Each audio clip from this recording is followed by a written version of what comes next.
¿Qué tal, hermano? Buenas tardes. Este es nuestro estudio para el miércoles. Hoy es día 8 de abril.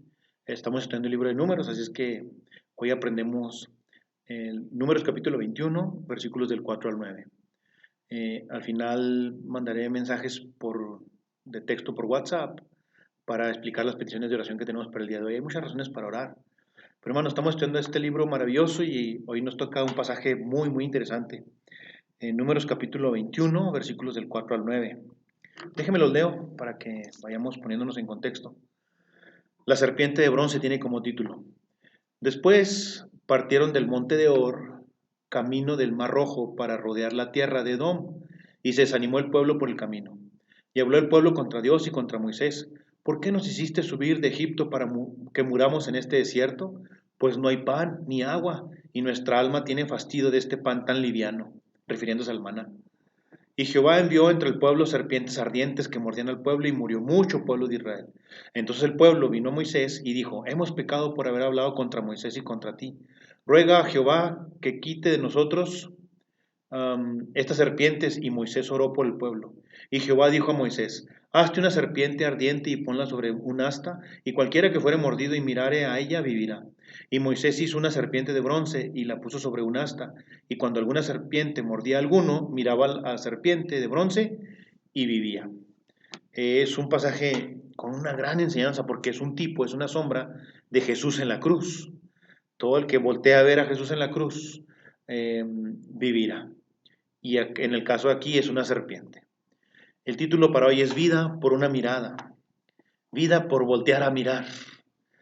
Después del cambio de forma el cambio de fortuna que tuvieron en Orm, quizá imaginemos que el pueblo israelita estaría jubilosamente agradecido. Derrotaron al rey de Arad y quizá este iba a ser un prototipo para una empresa militar futura. Aprendieron que tenían que orar, honrar a Dios y confiar en Él para asegurarse la victoria. Sin embargo, el pueblo de Israel se impacientó porque tuvieron que regresar para rodear la tierra de Edom, porque Edom no los dejó cruzar por su territorio, y al ir rodeando se cansaron, se fastidiaron y empezaron a renegar de nuevo. El pueblo de Israel se impacientó de rodear la tierra de Edom. Pocas semanas después de dar gracias porque sus vidas habían sido perdonadas, se empezaron a quejar de nuevo de que su comida era muy poco apetitosa. Empezaron a quejarse del maná y de que el terreno era difícil. Ahora, es cierto, ese desierto era conocido porque tenía muchas serpientes venenosas y era muy difícil ese terreno. Inclusive los grandes poetas de aquella época decían que ese desierto, ni siquiera los arbustos no servían ni para la leña. Es decir, era muy hostil ese lugar. Esa zona era conocida porque era un desierto difícil. El texto de la serpiente de bronce describe la provisión sanadora del Señor para esa malhumorada multitud. El pasaje tiene aspectos importantes que decir sobre el pecado, la adversidad y sobre la misericordia. Y eso es lo que vamos a estudiar ahora. Número 1, la gravedad del pecado. El versículo 4 y 5 dice: Después de que partieron del monte de Or, camino del Mar Rojo para rodear la tierra de Edom, se desanimó el pueblo por el camino, y habló el pueblo contra Dios y contra Moisés: ¿Por qué nos hiciste subir de Egipto para que muramos en este desierto? Pues aquí no hay ni agua, y nuestra alma tiene fastidio de este pan tan liviano. Hermanos, el punto número 1 es la gravedad del pecado. La referencia a la impaciencia de Israel significa literalmente que su alma fue cortada. Es decir, estaban sufriendo mucho. El pueblo estaba irritado, malhumorado, deprimido por tener que realizar un viaje tan largo alrededor de la tierra de Edom, cansados físicamente, estresados emocionalmente, y entonces se volvieron espiritualmente áridos, se empezaron a secar en su espíritu. Se quejaron y acusaron directamente al Señor, y su ira se expresó en forma de resentimiento por su pasado preferible. Y dijeron: ¿para qué salimos de Egipto? Estábamos mejor en Egipto. Su negro futuro, no sabían lo que les iba a esperar, lo único que pensaban es que se iban a morir, y su presente tan difícil. Entonces estudiamos así. En primer lugar, sentían nostalgia por el pasado. A muchos cristianos nos pasa, sentimos, lo que el tiempo pasa, nos regodeamos en las victorias pasadas, o nos gusta recordar el pasado como si fuera algo sublime, algo mucho mejor. Este pueblo, en vez de regocijarse por la reciente victoria que tuvieron, una vez más desearon no haber salido de Egipto. Echaron la culpa tanto a Dios como a Moisés por privarles de una vida mejor en cautiverio. Esta es una acusación irreverente, esto estuvo muy mal. Era una observación casi blasfema. Es difícil prever lo bajo que podía caer esta multitud tan voluble. tan sentimental. Así es que en primer lugar, sentían nostalgia por el pasado. En segundo lugar, tenían miedo del futuro. Pensaban que se iban a morir, es más, lo único que esperaban era que se iban a morir en ese desierto. El hecho de que después de esto se quejaran de la comida y el agua sugiere que muchos estarían temiendo pasar hambre y deshidratarse. Esta es una triste demostración de su falta de fe en Dios. Dios había suplido todas sus necesidades durante 4 décadas, 40 años. Dios les había dado todo lo que necesitaban y ahora ellos tienen miedo del futuro. Pero en tercer lugar, estaban resentidos por su presente. No solamente echaban de menos la dieta variada de Egipto, sino que también odiaban la monótona comida que Dios les había dado, es decir, el maná. La provisión fiable, nutritiva de maná, la tacharon de miserable y de liviana. El adjetivo liviana es despectivo. Utilizaron eso para decir como algo menudo, algo insignificante. Se refiere a comida de poca importancia. No podían haber ridiculizado más la generosidad del Señor. Los problemas básicos de una persona, antes y hoy en día, cuando buscan ayuda, se identifican como los 4 temibles actitudes o pensamientos que tenemos cuando estamos sufriendo. Número 1, el resentimiento. ¿Por qué nos habéis sacado de Egipto? Número 2, el miedo para morir en este desierto. Número 3, el ensimismamiento. Detestamos este alimento tan miserable. Y número 4, la culpabilidad. Hemos pecado porque hemos hablado contra el Señor. Así es que estas 4 cosas suceden en una persona que está atribulada, que está amargada, que está sufriendo y que necesita ayuda. Y son los psicólogos, los terapeutas le llaman los 4 temibles. El resentimiento, el miedo, el ensimismamiento, pensar en uno mismo, y la culpabilidad. Debemos evitar esto, hermanos. Debemos evitar esto. El descontento del pueblo tenía una serie de defectos espirituales. Déjenme mencionar algunos nada más. ¿Qué estaba pasando con este pueblo? Primero, no reconocieron su poder, el poder de Dios. ¿Cómo podía alguien ser testigo del asombroso milagro en el Mar Rojo y no creer en que el Señor estaba a su lado? Estaban dudando del poder de Dios. Dios les había mostrado de muchas maneras su majestuosidad, su portentosidad, que él todo lo puede, y ahora están dudando. No reconocieron el poder de Dios.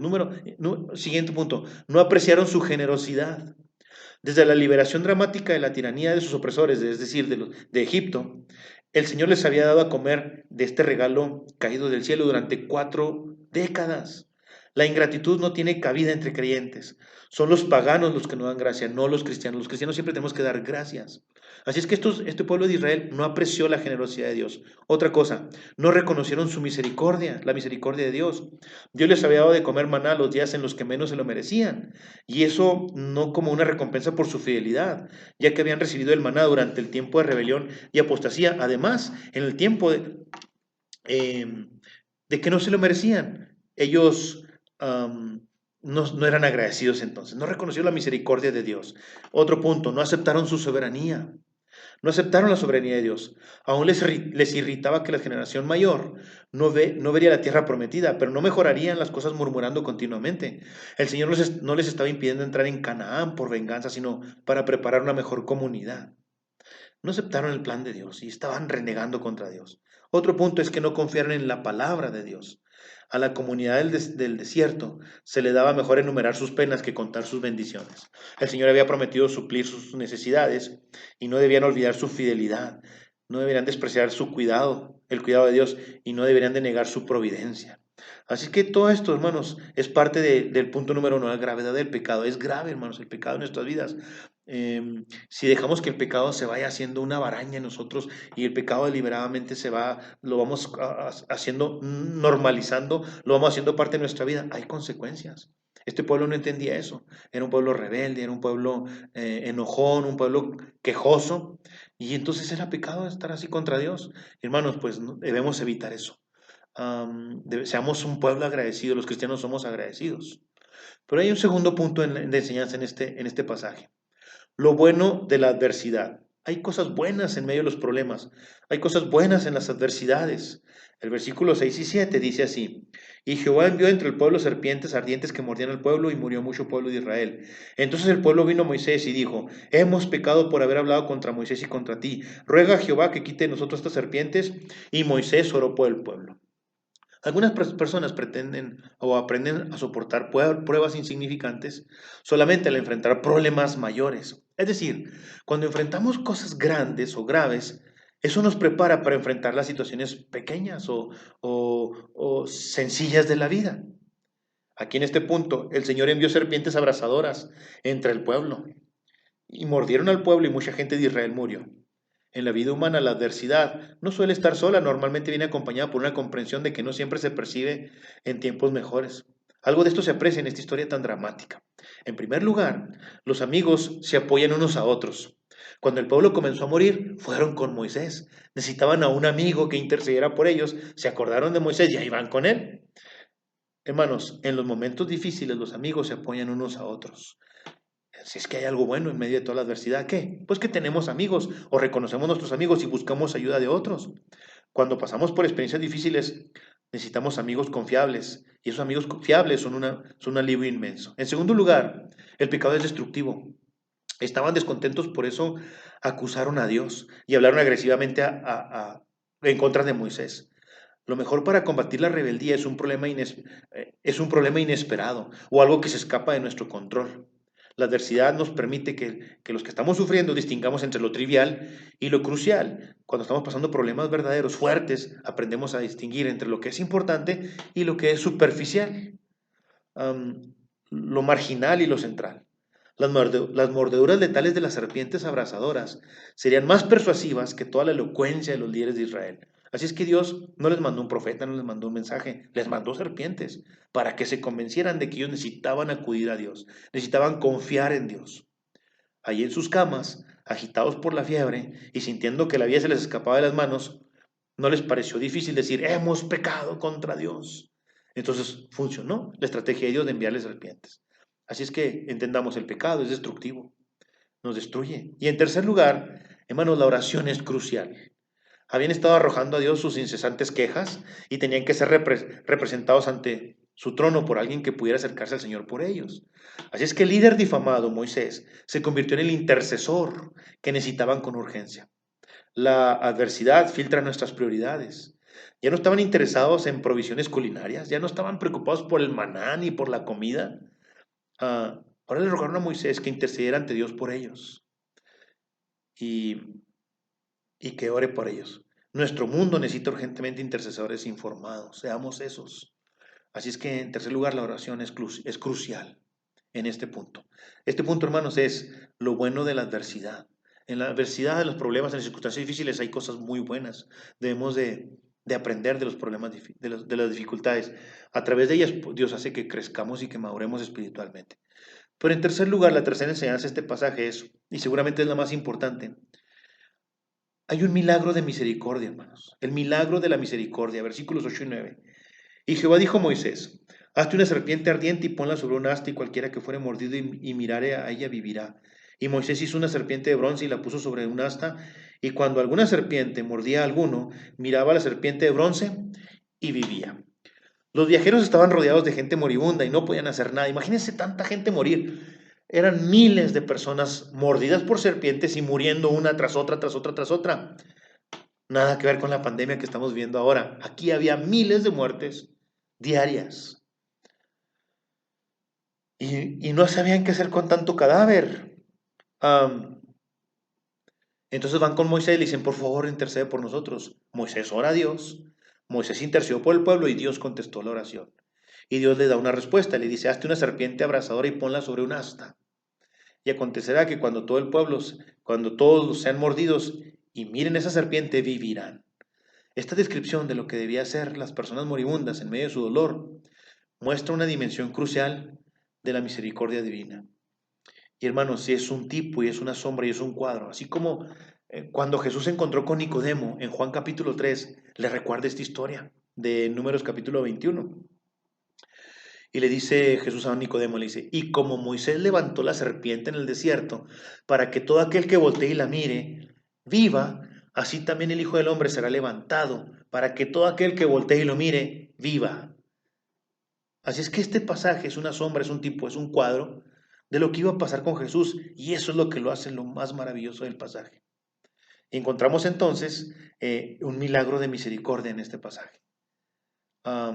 Déjenme decirles algunos puntos que son bien importantes. Inciso A, una provisión única.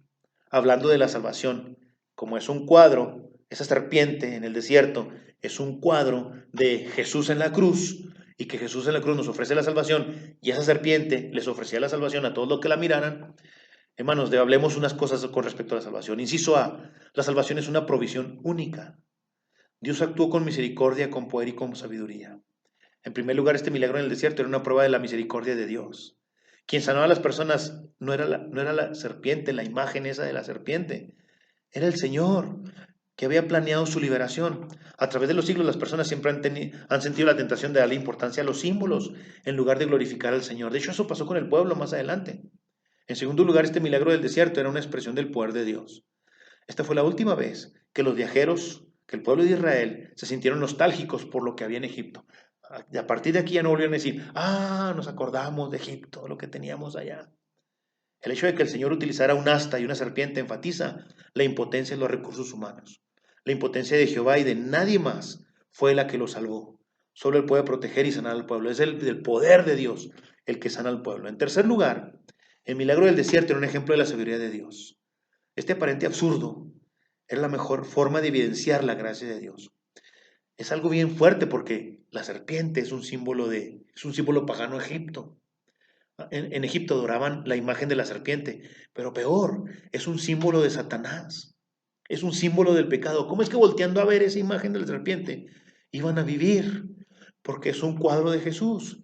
Y no es que Jesús en la cruz del Calvario es un símbolo de Satanás, no, sino que Jesús en la cruz del Calvario está llevando el pecado de toda la humanidad pasada, presente y futura, los pecados de todos nosotros. Así es que Jesús en la cruz en ese momento es el más pecador de todos los hombres, es el peor criminal. Disculpe que me emocione, pero Jesús en la cruz está llevando toda la maldad del mundo, de todos nosotros. Y por eso acá es una serpiente. Acá la maldad está representada por la serpiente. Acá Jesús está llevando la maldad de todos nosotros en la cruz del Calvario. Así es que este aparente absurdo es la mejor forma de evidenciar la gracia de Dios.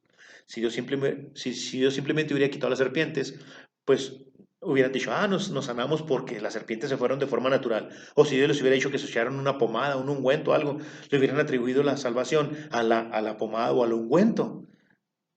Y el poder y la bondad de Dios habría quedado relegados en segundo plano. Por eso esta es una muestra de la sabiduría de Dios. Dios mandó a las serpientes fue de una manera sabia.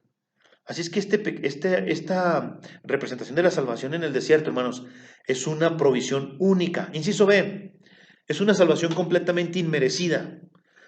Así tenemos la salvación todos los pecadores.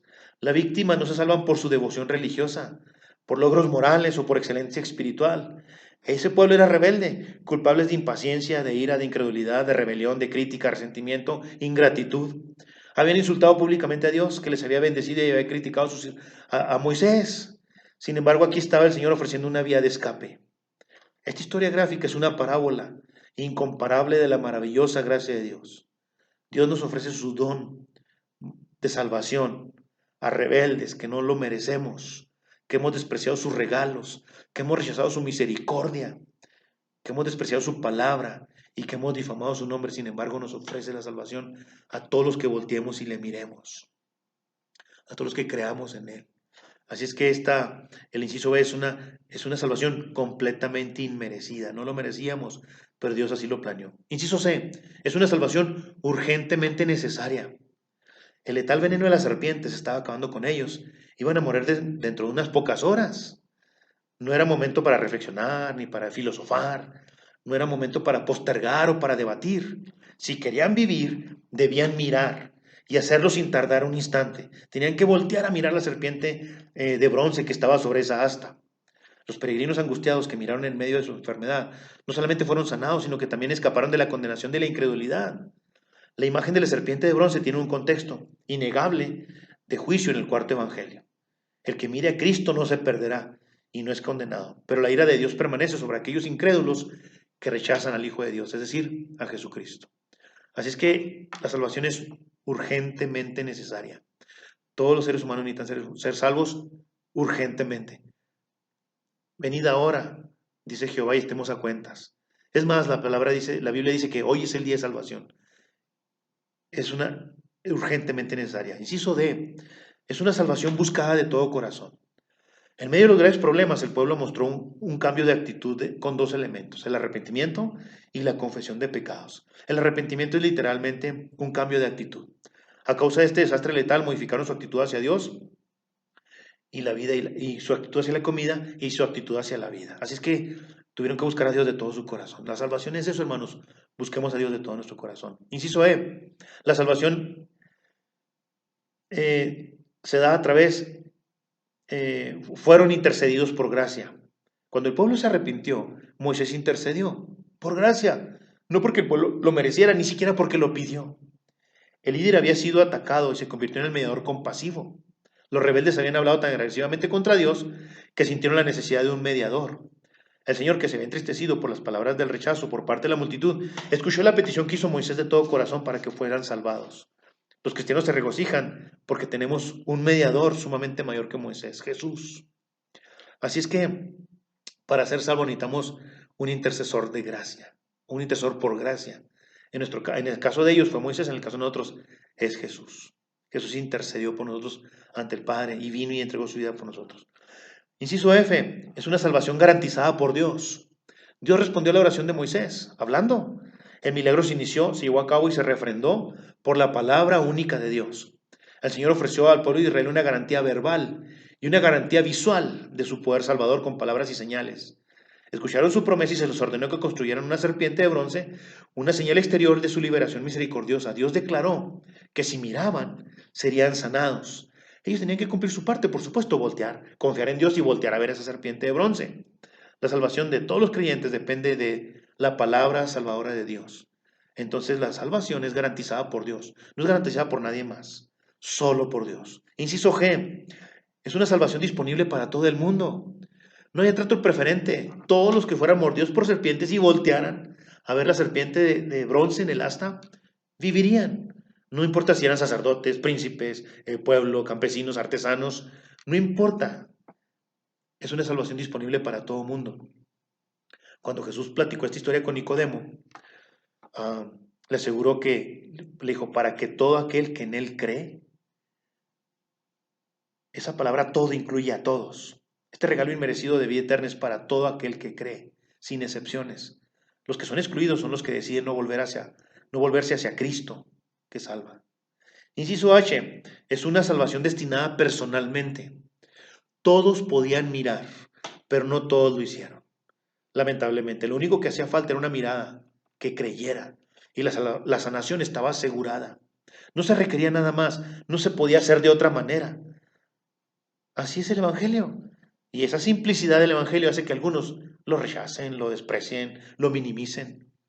Así es que fuertes o débiles, eruditos o ignorantes, ricos o pobres, todos dependían por igual de esa mirada única hacia la réplica de bronce de la temida serpiente. Está destinada personalmente. Inciso I, la salvación es inmediatamente eficaz. Mirar significaba vivir inmediatamente. No había otra cura que produjera una transformación instantánea. Dios le sanaba inmediatamente para que nadie pudiera negar que fuera solo Dios quien lo sanaba. Hermanos, los que miran a Cristo para tener salvación la reciben en el momento en el que creen. Todos en el momento en cuanto miramos a Cristo y creemos en Él, en ese mismo momento inmediatamente somos salvos. El incidente del desierto es alegórico. Invita a cualquier persona que sea consciente del poder y del castigo del pecado a mirar a Cristo. Por desgracia, a lo largo de los siglos, las personas han mirado a otras partes a menudo para suplir su necesidad espiritual. Así que este punto número 3 es maravilloso, es un milagro, hermanos, de misericordia. Esto que pasó aquí en el desierto y lo que pasa en nuestras vidas cuando nos acercamos a Jesucristo y depositamos nuestra fe en Él. Esto es lo que hay que compartir con la gente hoy en día. Hay un postdata en esta historia. Déjeme lo leo aquí en mi tableta. Israel hizo con la serpiente de bronce lo mismo que Gedeón con el efod de oro y vino a ser ruina. Unos 700 años después de su milagrosa liberación de aquellas mordeduras letales de las serpientes, otro tipo de veneno estaba infectando la vida espiritual del pueblo de Dios. La serpiente de bronce que había fabricado Moisés se convirtió en un ídolo. El pueblo empezó a quemar incienso ante esa serpiente de bronce. Seguramente la levantaron en el patio del templo donde se podía ver y adorar, y donde el que ofrendaba podía mirar a la serpiente esperando repetir el milagro de Moisés y ser sanados. Además, puesto que los cananeos consideraban la serpiente un objeto de culto de vida y de fertilidad, con el tiempo quizás se convirtió en un puente a la adoración pagana dentro del mismo templo. Durante un periodo de reforma espiritual, el rey Ezequías reconoció que estaba mal usar esa serpiente como idolatría y ordenó sabiamente que destruyeran esa serpiente y todos los ídolos que había en el pueblo de Israel. Este es un recordatorio triste, pero necesario, de que por muy significativos que sean los símbolos externos pueden convertirse en sustitutos de la salvación, trágicas realidades engañosas. A pesar de su entusiasmo y testimonio heroico, al cabo de poco tiempo algunos primitivos maestros cristianos empezaron a confiar en ceremonias religiosas, empezaron a confiar en las buenas obras, en la generosidad caritativa y en los logros morales, en lugar de hacerlo en Cristo. Hoy en día la gente cree en las obras. La gente cree que se puede salvar o acercar a Dios o ganar la bendición de Dios por hacer cosas buenas. En otras palabras, lo que hace el cristiano tiene más importancia que lo que hizo Cristo. Estas ideas crean una doctrina de autosalvación, la triste antítesis del mensaje bíblico de la generosidad divina y de la gracia inmerecida. Qué triste llegar a ese punto. Y hay iglesias que están así, hermanos. ¿Qué tenemos que hacer? Confiar en el plan de Dios para nuestras vidas. Entregarnos a Dios. Alguien me dijo esta semana, pastor, es que nos sentimos muy distanciados. La verdad no estamos distanciados, hermanos. Si usted está orando a Dios, si usted está leyendo su palabra, si está en comunión con Dios, no necesitamos poner fechas para reunirnos. No necesitamos no estoy diciendo que no es importante reunirnos, pero hermanos, estamos unidos. La Biblia dice que si andamos en luz, como Él está en luz, tenemos comunión unos con otros. Ciertamente nos extrañamos, queremos vernos, queremos abrazarnos. Pues no podemos por la contingencia que tenemos. Pero cuando estamos en luz, en comunión con Dios, hermanos, estamos en comunión con los hermanos y oramos por los hermanos y nos queremos y nos amamos. Estar distanciados ahorita no significa que estamos desunidos, es al revés. Estamos más unidos que nunca porque estamos estudiando su palabra, oramos unos por otros. Hermanos, oremos perseverantemente, importunantemente. Hay grandes enseñanzas en la palabra de Dios, mucho que aprender en estos días. Am, Confiemos, alguien también me dijo, pastor, es que siempre nos dice que confiemos en Dios. Sí, es que eso se trata. Eso es la vida cristiana. Déjeme poner un ejemplo. Y muy claro que este ejemplo lo quiero volver a platicar en el mensaje del viernes que voy a compartir con todos ustedes. Confiar en Dios. A ver, eh, si estoy en el templo y estamos en la reunión de la iglesia, en la alabanza, y de pronto se acerca Limber, el líder de los diáconos, el tesorero de la iglesia, mi mejor amigo, y me dice, pastor, deme las llaves de su auto. Yo rápido las saco y se las doy. No le pregunto qué quiere, para qué la quiere, qué va a hacer. No le pregunto nada. Simplemente le doy mis llaves. Así, confío total y absolutamente en él. Entonces alguien me pregunta, pero no le preguntaste para qué las quiere. ¿Qué va a hacer con todo? No, es que no necesito preguntarle, porque confío completamente en él. Ahora, yo sé que no va a hacer nada malo con mi auto. Transporte eso al nivel de Jesucristo. ¿Cuánto más podemos confiar y entregarle nuestra vida a Jesucristo? Todo nuestro ser. Dios puede hacer cualquier cosa en nuestra vida, lo que Él quiera. Él es el amo, dueño y señor de nuestras vidas. Ahorita nos tiene una situación difícil, una situación especial, pero hasta eso usa Dios, hermanos. Confiemos en Él. Si confiamos en nuestros mejores amigos, ¿no deberíamos mejor confiar más en Dios? Confiamos plenamente en Dios. Entreguémonos a Él, vivamos para Él. Oremos, hermanos, que es un tiempo para perseverar en oración. Disculpe que me tomé varios minutos, quería nada más explicar estas cosas acerca de la salvación. Creo que es importante. Quiero compartir con ustedes más mensajes en estos días. Espero que al menos se siente usted frente a la computadora o su televisor o su celular y pues escuchemos y medite juntamente conmigo todos los pasajes que les voy a compartir. Hermano, Dios nos bendiga. Sigamos adelante. Todo es para la gloria de Dios. Hasta pronto.